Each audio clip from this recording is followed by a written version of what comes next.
عليكم ورحمة الله وبركاته. أهلا بيكم في قناة عالم شيري. وقبل ما أبدأ الفيديو نصلوا على النبي، اللهم صل وسلم وبارك على سيدنا محمد وعلى آله وأصحابه الطيبين الطاهرين. يلا بينا مع بعض. النهاردة هنعمل الغدا، والغدا بتاعي عبارة عن جلاش باللحمة. هنعمل النهاردة جلاش باللحمة، طريقة سهلة وبسيطة وإن شاء الله هتنول إعجاب. يلا بينا على البوتاجاز عشان نبدأ نعمل الغدا بتاعنا. نحط الحلة على النار. أول حاجة بقى نعملها مع بعض طريقة تعصيج اللحمة، هي طريقة سهلة جدا. بعد كده نحط السمنة،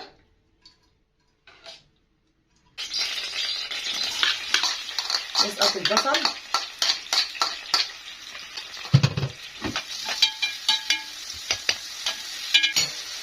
وكده المفروض بقى ان انا اسيب البصل لحد ما يدبل كده ويبدا يصفر، واضيف عليه حبه ثوم يدي طعم للاكله كده، وبعد كده نسقط اللحمه.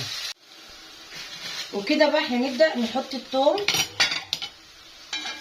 كده زي ما انتم شايفين اتدبلت خالص. هي ابدا احط حته ثوم بس تدي طعم وريحه مش اكتر يعني.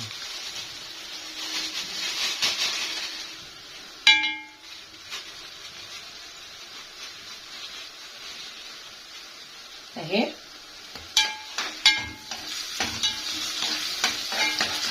ودلوقتي كده خلاص نسقط بقى ايه باللحمه بتاعتنا.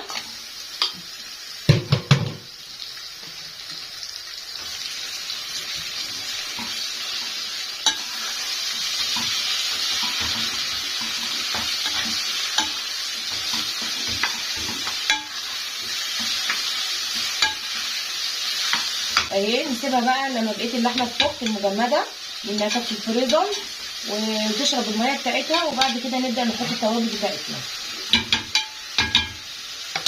نبدا بقى احنا نحط فيها التوابل اهي زي ما انتم شايفين. الميه اللي فيها نشفت خالص وفكت اللحمه كلها اللي كانت مجمده. نحط بقى التوابل. اول حاجه نحطها مع بعض ملح، انا بالنسبه لي كده كفايه.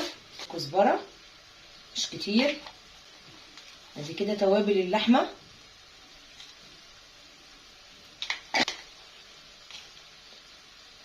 حبه فلفل اسمر، حبه بابريكا، وادي كده كمون، حبهان. نحط حبايتين حبهان كده تدي طعم. كفايه كده. واخر حاجه نحط جوز الطيب، نبشر كده حبه جوز الطيب يديها طعم. بس كده ونقلب قلب قلب. وممكن كمان نقطع فيها حته قرن فلفل كده، مش عايزين بس يكون كتير عشان معايا في اطفال هتاكل منها. كده نسيب بس الفلفل يستوي شويه ونطفي عليه. اللحمه بتاعتنا اتعصجت بجد، ريحتها حلوه قوي قوي قوي. نركنها بقى على جنب كده ونسيبها مكشوفه عشان تبرد شويه عبال ما نعمل الجلاش مع بعض. نعمل الجلاش ده الصاج اللي هعمل فيه الجلاش. وناخد بقى ورقه ورقه، ومعانا السمنه بتاعتنا اهي. معانا السمنه بتاعتنا نحطها هنا كده، ورقه ورقه بقى ايه ناخدها نحطها. بس اول حاجه ندهن كده الصاج بتاعنا دي كده سمنه حلوه عشان ايه؟ عشان الجلاش بتاعنا ما يلزقش في الصاج. انا كنت بعملها على طول في صينيه، بس انا عندي الصواني بتاعتي مدوره، فمن ساعه ما جبت الصاج ده وانا بقيت احب اعملها فيها يعني. كده كويس جدا. نبدا نحط اول رق معانا بقى كده.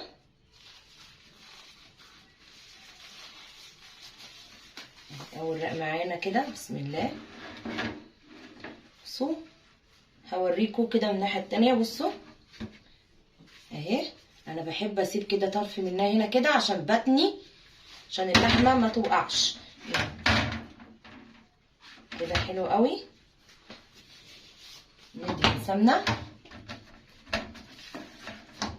انا مش عارفه هي واضحه قدامكم ولا لا، بس هحاول اخلي كده كده تمام. كده اهو. ندهن سمنه بقى كده. الناحيه التانيه نفس النظام.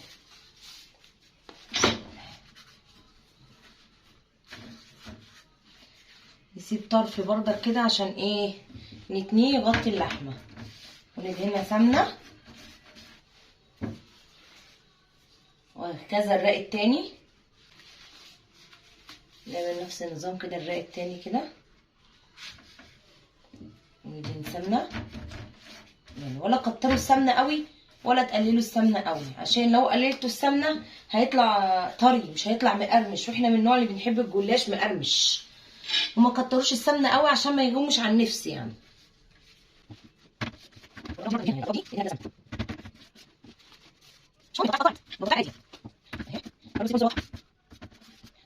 الرق بقى اللي احنا هنعمله دلوقتي الجلاش اللي احنا هنحط فيه اللحمه ما نحطش فيه سمنه، لان احنا اصلا حاطين سمنه في اللحمه واحنا بنعصجها، فما ينفعش ان احنا نحط سمنه، هتبقى كتيره قوي قوي قوي اهي زي ما انتم شايفين كده. ما حطيتش سمنه.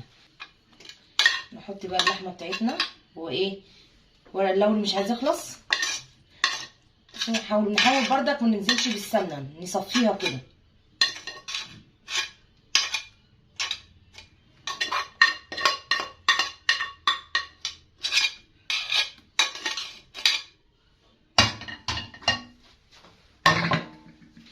ونفرد كده اللحمه بتاعتنا،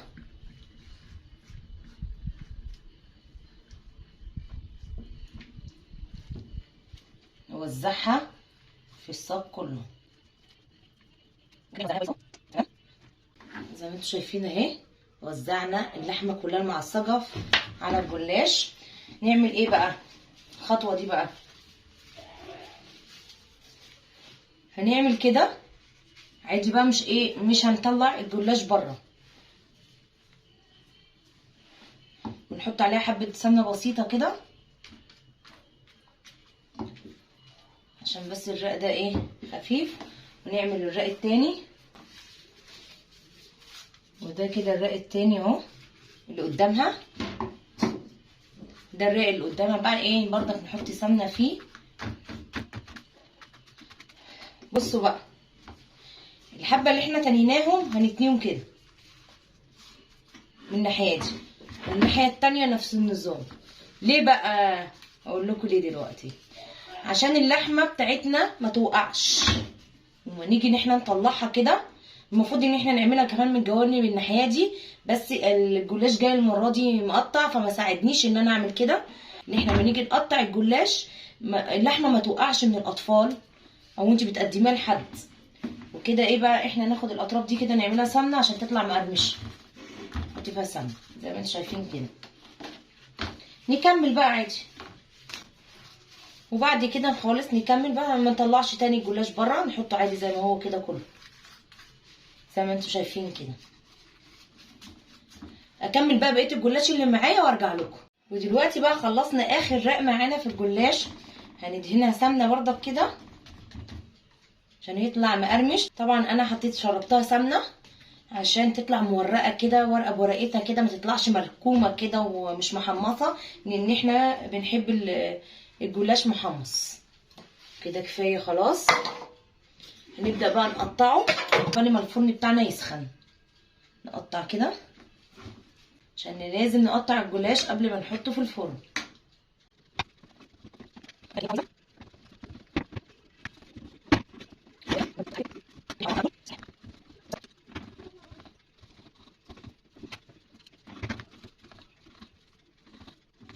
خلاص قطعتها زي ما انتم شايفين كده، شايفين شكلها وجمالها وحلاوتها، بجد شكلها حلو قوي. يلا بينا نحطها في الفرن مع بعض. الفرن اهو السخن بتاعنا، نحطها وكده خلاص. احنا حطيناها في الفرن. دلوقتي المفروض هتقولوا لي ايه بقى؟ هتقولوا لي انت ليه يا شيري ما حطيتيش اللبن والبيض على الوش؟ لا، انا بحب احطهم بعد لما تتحمص شويه وتبدا تورق كده وتتنفخ من فوق، احس ان هي بدات تتحمص، واحط عليها كوبايه اللبن بالبضايه بحبه ملح وفلفل اسمر. انا بقى نجهزها مع بعض عبال ما الجلاش يبدا يتحمص شويه. كوبايه هنحط فيها البضايه. هنعمل بقى الايه البيض باللبن اللي يتحط على الوش. اول حاجه نقلب البضايه كويس قوي كده، نحط اللبن، لبن بقى بخيره، لبن طبيعي اللي انتوا عايزينه، اللي عندكم اعملوه، ما تقفوش على حاجه يعني. نحط بقى حبه فلفل اسمر حلوين كده عشان الزفاره، تنهي الزفاره. كفايه كده. ورشه ملح بسيطه.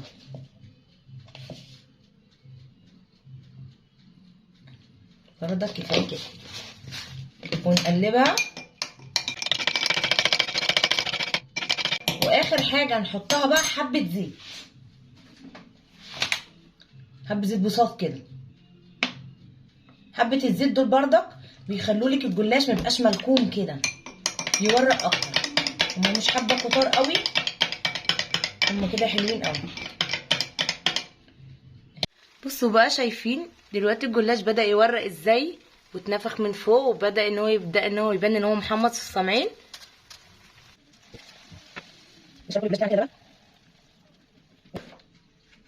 يلا بينا دلوقتي بقى نحطها تاني في الفرن، واول ما تدي لون كده حلو من على الوش نطلعها واوريها لكم.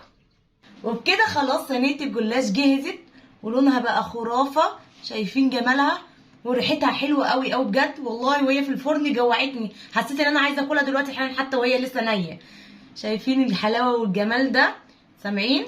بصوا، شايفين القرمشه، شايفين مورقه ازاي؟ دلوقتي ايه بقى؟ هندوقها مع بعض.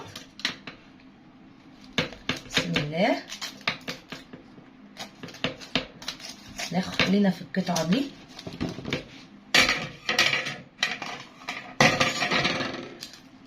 بصوا، مورقه جميله. نسلكها بس كده عشان تطلع معانا كويس. طب والله لا اكل دي. بصوا، اكيد سامعين القرمشه. يا خساره المايك باظ والله، كنت اوريكم القرمشه بالمايك اهي. بصوا، شايفين الجمال والحلاوه؟ شايفين سخنه ازاي؟ هدوقها دلوقتي واوريكم. بسم الله.